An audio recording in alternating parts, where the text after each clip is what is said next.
The clinking of crystal against crystal was a sound I usually associated with celebration, with shared laughter and the warmth of companionship. Tonight, however, the melody felt dissonant, a jarring counterpoint to the hollow ache in my chest. I'd envisioned this evening countless times, our anniversary. A quiet dinner at home, just Amelia and me. A surprise, I'd thought, a gesture to remind her, and perhaps myself, of the bond we supposedly shared. I'd even managed to leave the office early, a minor miracle in my world of demanding clients and relentless deadlines. I'd picked up her favorite flowers, a bouquet of vibrant lilies, their intoxicating scent filling the car with a promise of romance. But as I stepped into the hushed stillness of our house, the scent of lilies seemed to mock me, a perfumed shroud over the scene I was about to witness. The silence was the first thing that struck me. Amelia usually filled our home with a symphony of sounds, the soft murmur of music, the clatter of her keyboard as she worked on her latest project, the gentle hum she always seemed to carry with her. Tonight there was nothing, an unsettling quiet that wrapped itself around me like a shroud. I called out her name, my voice echoing through the empty rooms, a lonely sound in the vastness of our home. No answer. A knot began to tighten in my stomach, a cold premonition creeping into my bones. I walked through the house, each step heavier than the last, my heart pounding a frantic rhythm against my ribs. The living room was empty, the kitchen spotless, almost sterile. Finally, I reached our bedroom, the sanctuary we'd shared for so many years. The door was slightly ajar, a sliver of light spilling into the hallway. I hesitated, my hand hovering over the doorknob. I knew, with a certainty that chilled me to the core, that what I was about to see would shatter the illusion of our perfect life. I pushed the door open. Amelia was there, bathed in the soft glow of her laptop screen. She was sitting on the edge of our bed, her back to me. First, I thought she was working, catching up on emails perhaps. But then I heard it, her laughter, a low, intimate sound that I hadn't heard directed at me in years. It was a sound reserved for someone else, a secret language I was no longer privy to. I stepped closer, my shadow falling across the room. Amelia didn't notice me at first. She was too engrossed in her conversation, her face flushed, her eyes sparkling. I finally saw the screen of her laptop. It was a video call. A man's face filled the screen, his features blurred and indistinct in the dim light. I didn't recognize him, but it didn't matter. The way Amelia was looking at him, the way she was laughing, told me everything I needed to know. It was the look of someone deeply connected, intimately involved. A look she had once reserved for me. The laughter continued, a sharp, piercing sound that cut through the silence of the room, severing the last thread of hope I clung to.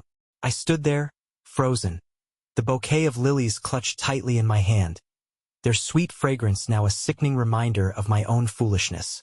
The surprise I had planned for Amelia had become a surprise for me, a cruel twist of fate that revealed the truth of our charade. The crystal I had envisioned clinking in celebration shattered into a million pieces, leaving me with nothing but the shards of a broken heart and the bitter taste of betrayal. I retreated as silently as I had come, the image of Amelia's flushed face and the sound of her laughter burning into my memory. I didn't say a word. I didn't make my presence known. I simply turned and walked away, the lilies still clutched in my hand, their vibrant color a stark contrast to the darkness that was creeping into my soul. I walked out of the house, the door clicking shut behind me, a finality to the sound that echoed the closing of a chapter in my life. I didn't know where I was going. I just needed to escape, to put as much distance as possible between myself and the scene I had just witnessed. I found myself driving, my hands gripping the steering wheel tightly, my knuckles white. The city lights blurred past me, a kaleidoscope of colors that mirrored the confusion and chaos in my mind. I drove for hours, aimlessly wandering the streets, lost in a sea of my own thoughts.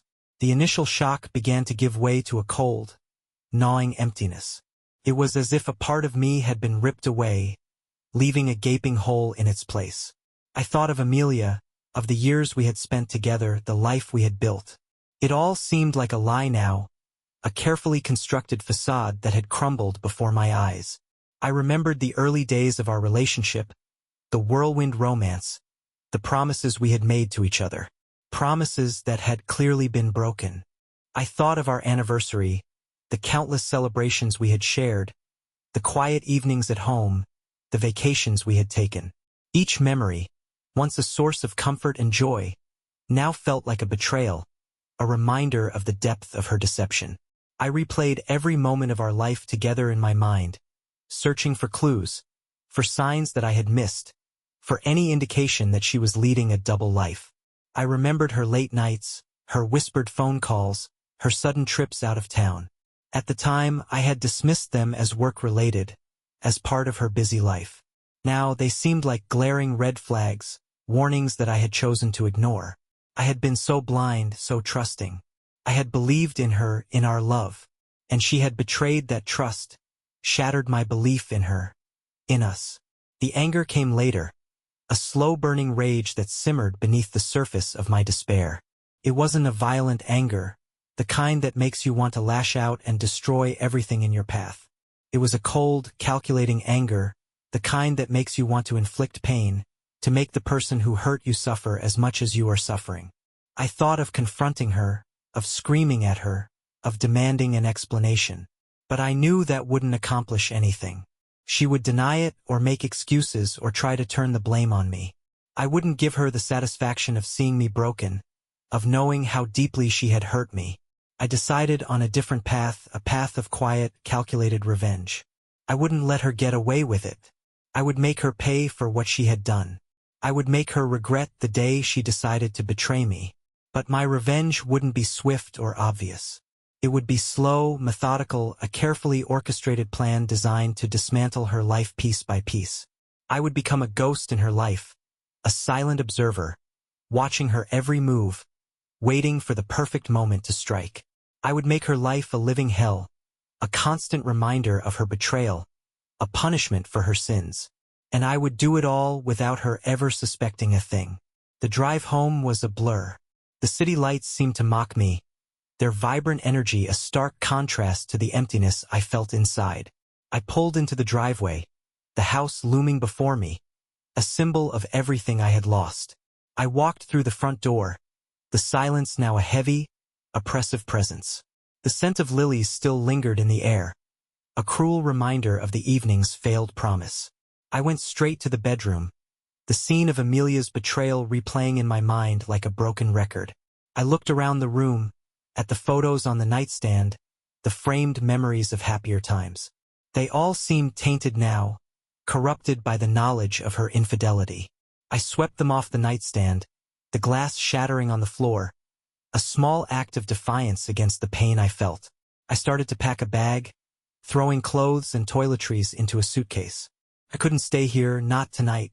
I needed to get away, to find some semblance of peace, some respite from the turmoil in my mind.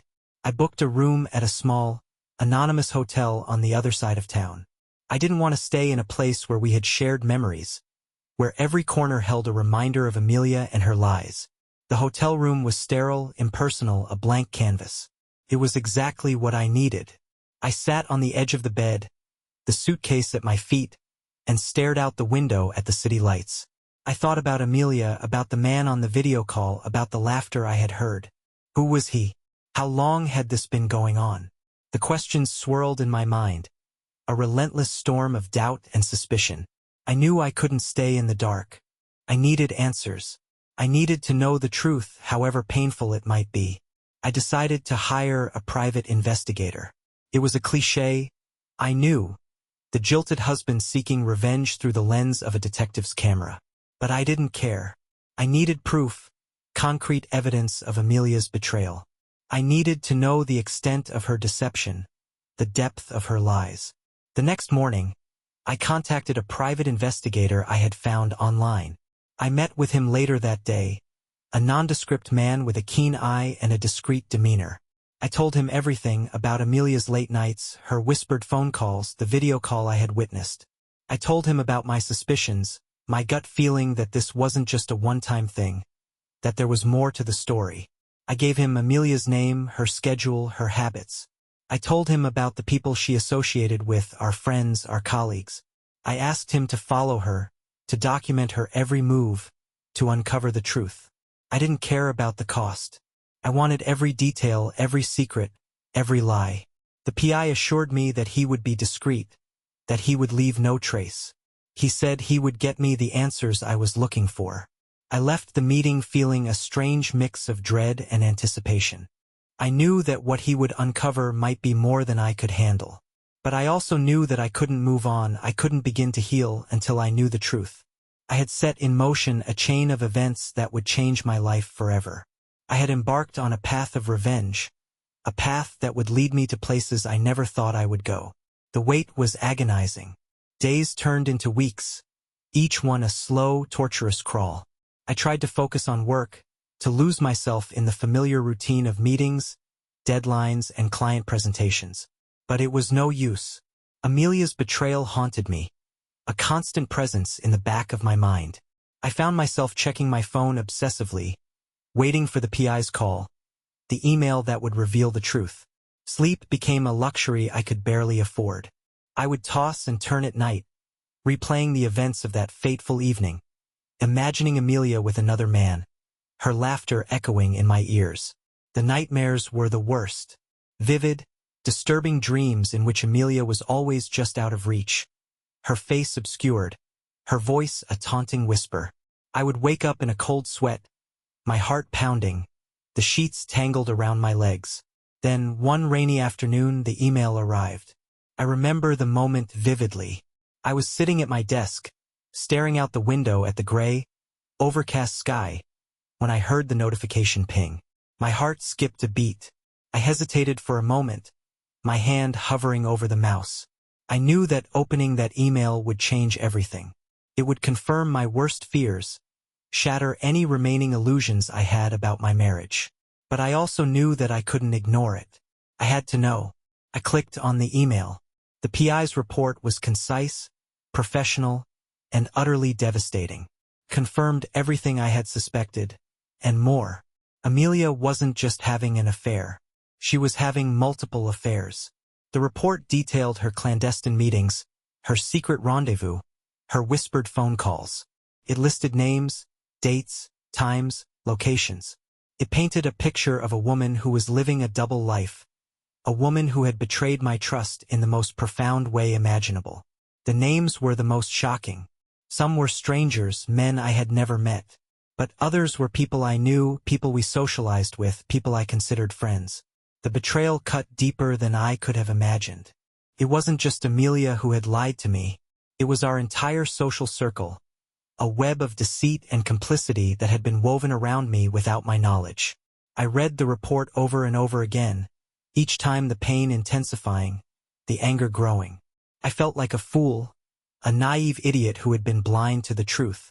I had trusted Amelia, I had trusted our friends, and they had all betrayed me. The world I thought I knew, the life I had built, it all seemed like a sham now, a carefully constructed illusion that had crumbled before my eyes. I closed the laptop, the PI's words burning into my memory. I leaned back in my chair, my hands shaking, my mind reeling. I didn't know what to do, what to think. The only thing I knew for sure was that I couldn't let this go. I wouldn't let Amelia and her lovers get away with it. I wouldn't let our so-called friends pretend that they didn't know. I would have my revenge. It wouldn't be violent or impulsive. It would be calculated, methodical, and utterly devastating. I would make them pay for what they had done. I would make them regret the day they ever crossed me. The initial rage subsided, leaving a chilling calm in its wake. I knew that acting on impulse would be a mistake. Amelia, and those who had aided her deceit, expected that. They expected the outburst, the confrontation, the messy, public unraveling. I would give them none of that. Instead, I embraced a different kind of anger, a cold, calculating fury that fueled a meticulous plan. My revenge would not be a sudden explosion, but a slow burn, a carefully orchestrated dismantling of their lives. I began with Amelia. I maintained the facade of normalcy, the charade of a happy marriage. But I withdrew, becoming a ghost in my own home. I was polite, distant, a stranger sharing her space. I stopped asking about her day, feigning preoccupation with work. I no longer reached for her hand, no longer sought her gaze. I became an observer, watching her, studying her, learning her routines. I noted the subtle shifts in her behavior, the flicker of guilt in her eyes, the way she flinched when I brushed past her. I saw the cracks in her carefully constructed facade, the subtle signs of the strain she was under. Simultaneously, I immersed myself in my work. I threw myself into projects, taking on extra responsibilities, extending my hours. It was a welcome distraction, a way to channel my anger and frustration into something productive. But it was also a strategic move. I needed to secure my financial position, to ensure that when the time came, I would be in a position of power. I began to meticulously document everything. I created a separate email account, a hidden folder on my computer, where I stored all the evidence the PI had gathered. I added to it my own observations, my own notes, building a comprehensive case against Amelia and her accomplices.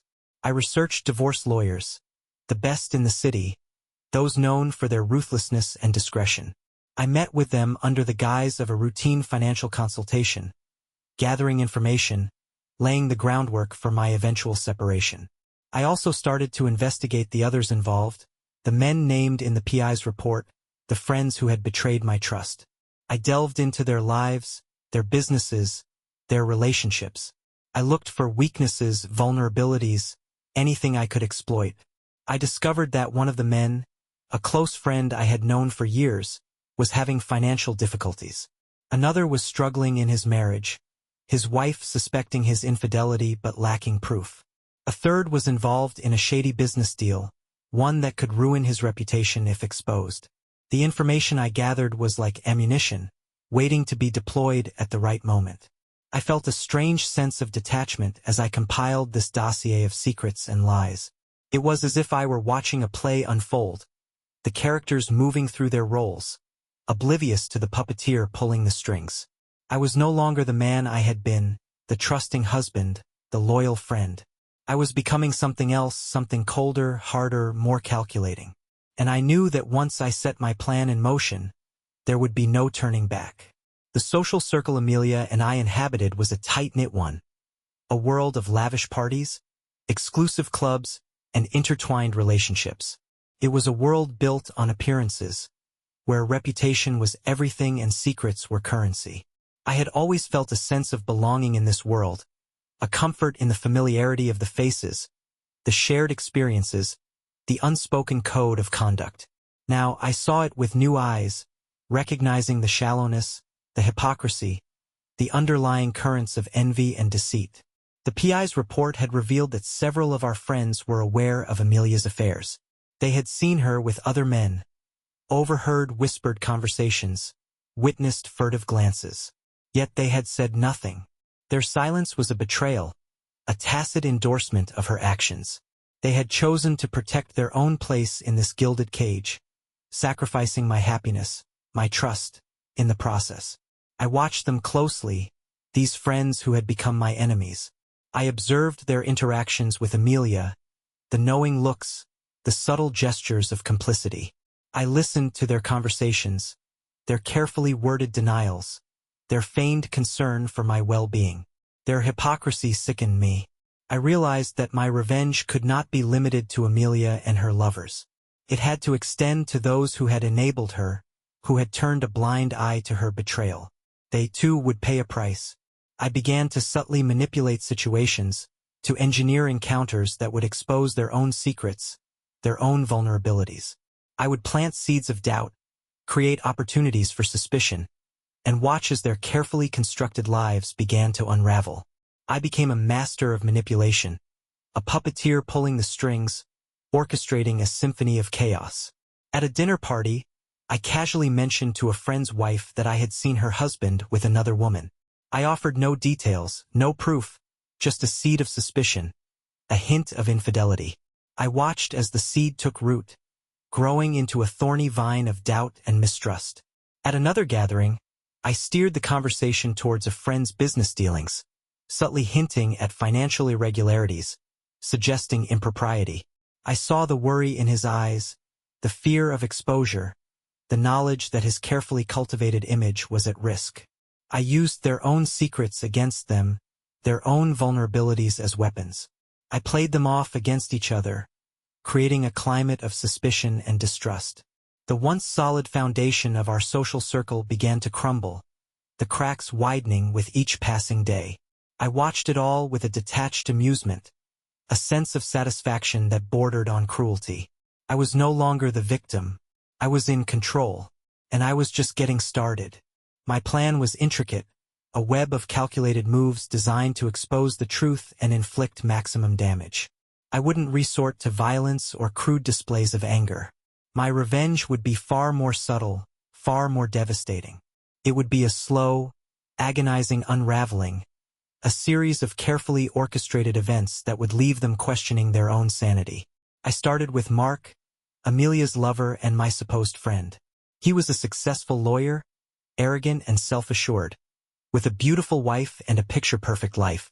I knew he frequented a particular bar after work, a discreet establishment where he could meet his mistresses without fear of discovery. I arranged for his wife to be there at the same time, accidentally bumping into him as he emerged from a private room with another woman. The scene was as I had envisioned it. The shocked expression on his wife's face, the stammering denials, the desperate attempts to explain the unexplainable. The seed of doubt I had planted weeks earlier had blossomed into full-blown suspicion, and the consequences were immediate and devastating. Next was David, another friend who had betrayed me. He was a successful businessman, with a reputation for being ruthless and ambitious. He was also deeply involved in a charity organization, a facade of philanthropy that masked his true nature. I anonymously leaked information to the press about his involvement in a shady business deal, one that involved questionable ethics and potential legal ramifications. The story broke just as he was about to receive a prestigious award for his charitable work. The irony was delicious. His carefully crafted image shattered, his reputation tarnished. He became a pariah in the very circles he had so desperately sought to impress. I continued in this manner, targeting each of Amelia's lovers and those who had aided her deceit. I exposed their affairs, their secrets, their lies. I used their own weaknesses against them, their own vulnerabilities as weapons. I watched as their lives began to crumble, their relationships fractured, their reputations ruined. The social circle that had once been our haven became a battleground, a place of suspicion, betrayal, and recrimination. The carefully constructed facade of happiness and success shattered, revealing the ugliness beneath. I remained on the periphery, a silent observer, watching the chaos unfold. I felt no remorse, no pity. They had made their choices, and now they were paying the price. My revenge was cold, calculated, and utterly ruthless. It was also strangely exhilarating. I had become a master manipulator, a puppet master pulling the strings, orchestrating their downfall. And with each act of revenge, the emptiness inside me began to fill with a dark satisfaction. The once vibrant social scene we inhabited had become a toxic wasteland. Parties that were once filled with laughter and light-hearted banter now crackled with tension and suspicion. Conversations were strained, smiles brittle, eyes darting nervously around the room. Friendships that had seemed unbreakable fractured under the weight of mistrust and betrayal. The carefully constructed facade of camaraderie had crumbled, revealing the underlying currents of envy, ambition, and deceit. Amelia, oblivious to my role in the unfolding drama, became increasingly paranoid. She sensed the shift in the atmosphere, the whispers behind her back, the averted glances. Her lovers, fearing exposure, began to distance themselves, their once ardent affections cooling into awkward encounters and hasty excuses. The web of deceit she had woven was unraveling, and she was caught in its tangled threads. The gossip mill churned relentlessly, fueled by the scandals and revelations that seemed to emerge on a daily basis. Reputations were tarnished, careers threatened, marriages imploded. The social elite, once so confident in their position, were now scrambling to protect themselves, to distance themselves from the contagion of scandal. I watched it all with a detached amusement, a sense of satisfaction that bordered on the perverse. The world they had built, A world of appearances and illusions was collapsing around them. The very foundations of their lives, their relationships, their social standing, were crumbling beneath their feet. And I, the one they had wronged, the one they had betrayed, was the architect of their destruction. I attended their parties, a silent observer, a ghost in their midst. I listened to their whispered conversations, their desperate attempts to make sense of the chaos. I watched their faces, etched with worry and fear, their eyes betraying the panic they tried so hard to conceal. I felt no pity, no remorse. They had made their choices, and now they were reaping the consequences. The social circle that had once been our haven had become a battlefield, a place of casualties and collateral damage. And I, the wounded soldier, had become the master strategist, orchestrating the downfall of those who had betrayed me. The game was afoot, and I was playing to win. The whispers and rumors that had plagued our social circle began to spill beyond its carefully guarded boundaries. The local press, always eager for a scandal, caught wind of the unfolding drama. Anonymous tips, carefully worded leaks, and strategically placed phone calls ensured that the story gained traction. The gossip columns, once filled with innocuous tidbits about charity galas and society weddings, now buzzed with tales of infidelity, betrayal, and financial impropriety. I fed the flames, providing just enough information to keep the story alive, to ensure that the spotlight remained firmly fixed on Amelia and her circle. I leaked details about the lavish lifestyles, the extravagant spending, the questionable business dealings. I hinted at hidden assets, offshore accounts, and tax evasion schemes. I painted a picture of a corrupt elite, a group of individuals who believed themselves to be above the law, who used their wealth and influence to shield themselves from scrutiny. The public, always eager for a glimpse behind the curtain of privilege, lapped it up. The scandal became a source of fascination, a morality tale played out on the front pages of the newspapers and the evening news. The once admired socialites became objects of ridicule, their names synonymous with deceit and hypocrisy. The pressure mounted, the scrutiny intensified. Business deals fell through, sponsorships were withdrawn, invitations rescinded. The social elite, once so secure in their position, found themselves ostracized, their carefully cultivated reputations in tatters. Amelia, once the darling of the social scene, became a pariah. Her name was whispered in hushed tones, her every move scrutinized, her every word dissected. The friends who had once flocked to her side now avoided her, their loyalty evaporating in the face of public condemnation. I watched her unravel, her carefully constructed facade crumbling under the weight of scandal and shame. The woman who had once exuded confidence and charm now seemed fragile, vulnerable. Her eyes filled with a haunting mixture of fear and confusion. The public humiliation was just the beginning. I had other plans, more subtle, more insidious ways to dismantle her life, to ensure that she paid the price for her betrayal. The game was far from over. I was just getting started. The walls were closing in on Amelia. The once adoring crowd had turned on her, their whispers like daggers piercing her carefully constructed armor. The friends who had once flocked to her side now shunned her, their loyalty a casualty of the scandal. Even her lovers, once so eager for her attention, now kept their distance, fearing that their association with her would tarnish their own reputations. She became a prisoner in her own home, afraid to venture out, afraid of the whispers, the stares, the judgment in every eye. The phone that had once buzzed incessantly with invitations and social engagements now lay silent, a mocking reminder of her isolation. The days stretched into an eternity, each one a monotonous cycle of loneliness and despair. The strain began to show. The vibrant woman I had once known, the woman who had captivated me with her energy and charm, was fading away. Her laughter, once so infectious, was now a distant memory. Her eyes, once sparkling with life, were now dull and lifeless. She tried to reach out to me, to seek solace in the remnants of our shattered marriage. But I remained distant, a silent observer of her suffering. I offered no comfort, no reassurance. I had become a stranger to her, a ghost haunting the corridors of her life. Her paranoia grew, fueled by the whispers and rumors that swirled around her. She suspected everyone, saw enemies in every shadow, heard conspiracies in every conversation. The once confident woman was now a shadow of her former self, haunted by guilt and fear. I watched her unravel, a slow, agonizing process that filled me with a perverse sense of satisfaction. The woman who had betrayed me, who had shattered my trust, was now paying the price.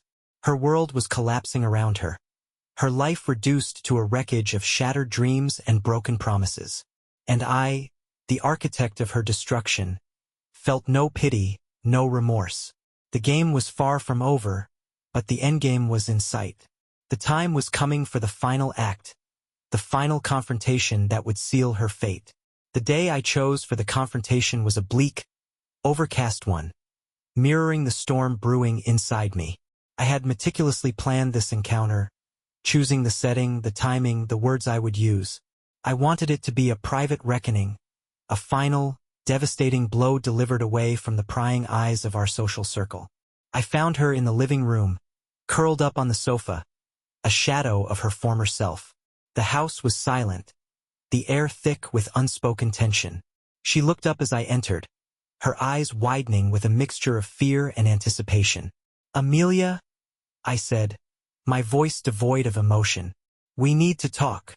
She nodded mutely, her hands trembling as she clasped them together. I sat down opposite her, the distance between us a chasm of betrayal and pain. I reached into my briefcase and pulled out a folder, its contents meticulously organized, a testament to my meticulous planning. "I know everything," I said, placing the folder on the coffee table between us. "About your affairs, your lies, your betrayals." Her face paled, her eyes darting nervously towards the folder. She opened her mouth to speak, but no words came out. "I have the evidence," I continued, my voice cold and unforgiving. "Dates, times, names, locations. It's all there." I watched as she reached for the folder, her hands shaking as she opened it. The color drained from her face as she scanned the contents, the meticulously documented proof of her infidelity. She stammered, her voice barely a whisper. "I don't know what to say." "There's nothing to say," I replied. "Your actions speak for themselves." I stood up, towering over her, my anger finally breaking through the facade of calm I had maintained for so long. "You betrayed me," I said, my voice rising. "You lied to me, you cheated on me, you made a mockery of our marriage." She cowered on the sofa, her eyes filled with tears, her body trembling. But I felt no pity, no remorse. "I'm leaving," I said, my voice flat and emotionless. "I'm taking everything. The house, the money, the life we built together. You get nothing." Her eyes widened in horror, the realization of her loss finally hitting her. She had gambled everything and lost. And I, the one she had wronged, was the one who would walk away with the spoils. I turned and walked out of the room, leaving her alone with the wreckage of her life. The confrontation was over, but the revenge was far from complete. This was just the beginning of the end. The divorce proceedings were brutal, a public spectacle that played out in the courtroom and the gossip columns. Amelia, stripped of her social standing and financial security, was no match for my legal team. I had the evidence, the resources, and the unwavering determination to ensure that she received nothing. The judge, swayed by the overwhelming evidence of her infidelity and deceit, ruled in my favor. I was granted sole ownership of our home, our assets, and our investments. Amelia was left with nothing but the clothes on her back and the shame of her public humiliation. The social circle that had once embraced her now turned its back on her. Invitations dried up, friendships evaporated, and her name became synonymous with scandal and disgrace. She was ostracized, shunned, and forgotten. The woman who had once held court at lavish parties, surrounded by admirers and sycophants, was now a social pariah, a cautionary tale whispered in hushed tones. Her fall from grace was swift and merciless, a testament to the fickle nature of social acceptance. I watched her descent with a cold detachment, feeling no satisfaction, no triumph. The revenge I had sought had left me hollow, a shell of the man I once was. The anger that had fueled my actions had burned itself out, leaving behind a void of emptiness. The divorce was finalized, the legal battle won. But the war was far from over. I had other plans for Amelia, more subtle, more insidious ways to ensure that she paid the price for her betrayal. The public humiliation, the financial ruin were just the beginning. The true revenge was yet to come. The legal battle was over, but my thirst for revenge was not quenched. Destroying Amelia's financial security and social standing was not enough. I wanted to dismantle her life, to erase her from the world we had shared, to ensure that she could never again rise from the ashes of her disgrace. I began a systematic campaign to isolate her, to cut her off from any remaining support network. I contacted our mutual friends, subtly reminding them of her betrayal, planting seeds of doubt about her character, her integrity. I painted her as a manipulative liar, a woman who used her charm and beauty to deceive and exploit those around her. One by one, they distanced themselves, their loyalty eroded by my carefully crafted insinuations. The few who remained hesitant were swayed by my offer of financial incentives, their moral compasses easily swayed by the promise of personal gain.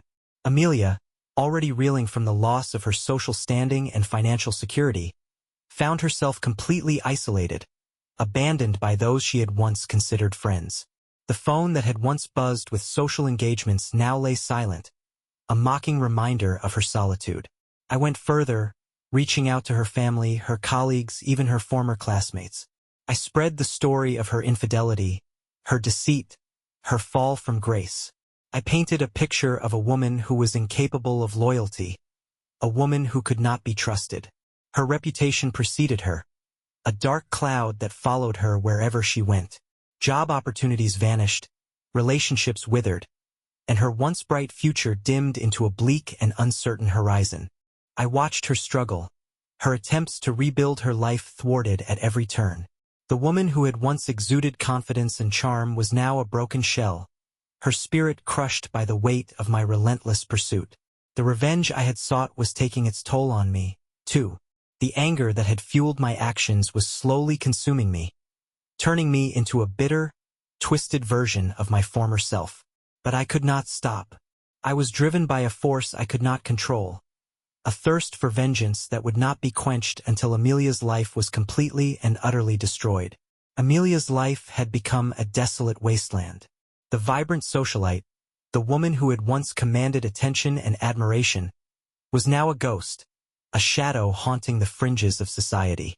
Her name, once synonymous with elegance and charm, was now uttered with disdain, a cautionary tale whispered in hushed tones.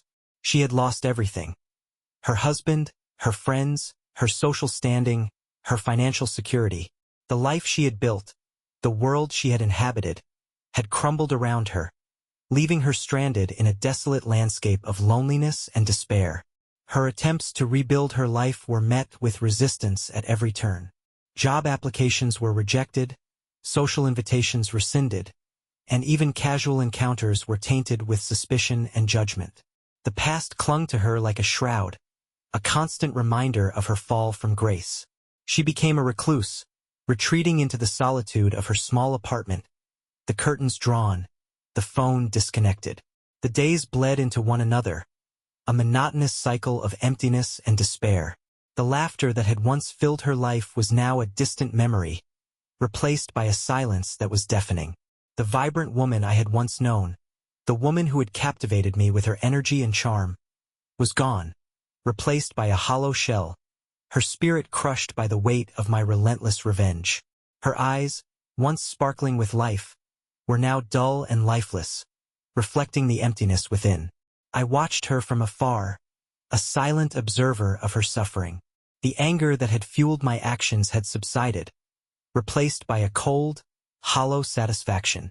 The revenge I had sought had come at a cost that I was only beginning to comprehend. Amelia's life was in ruins, her spirit broken, her future bleak. The woman who had betrayed me, who had shattered my trust, had paid the price. But the victory felt hollow, the satisfaction fleeting. The game was over, but the wounds remained, a constant reminder of the destructive power of revenge.